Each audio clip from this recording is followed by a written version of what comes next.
c'est-à-dire qu'aujourd'hui, depuis 2014, AFD Tech a connu une croissance continue, une croissance qui a permis d'atteindre aujourd'hui plus de 640 ingénieurs, que ce soit sur la partie télécom et IT.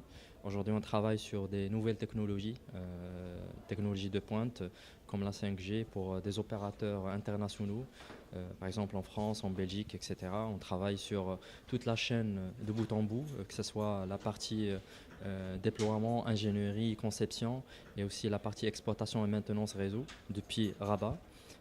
On le fait pour des opérateurs en France, basés en Belgique ou encore en Italie.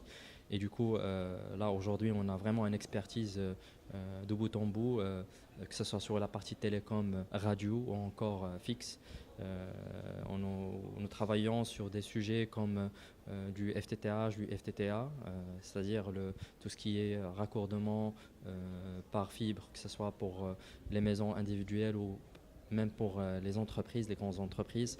Et nous travaillons aussi sur toute la partie radio, sur la 2G, 3G, 4G et aussi la 5G depuis pas mal de temps, depuis 2 ans.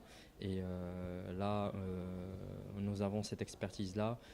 C'est ce qui nous permet d'être un petit peu pionniers aujourd'hui au niveau du Maroc par rapport à ces nouvelles technologies.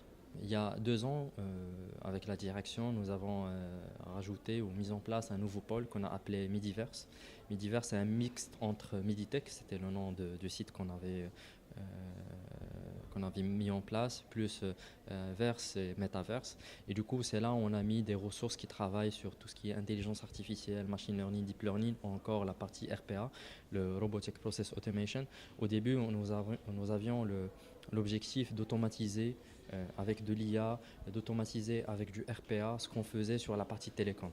Ça nous a permis d'automatiser pas mal de choses, de nous différencier par rapport à nos concurrents, d'accord, et de permettre aussi à nos ingénieurs télécoms de se concentrer beaucoup plus sur les sujets à forte valeur ajoutée.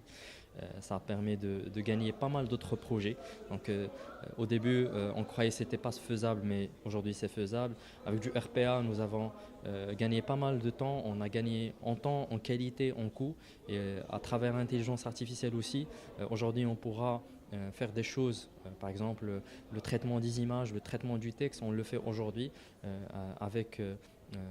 avec du développement qui permet de faire des choses de façon plus automatique et laisser nos ingénieurs travailler télécom, travailler juste sur les sujets à forte valeur ajoutée.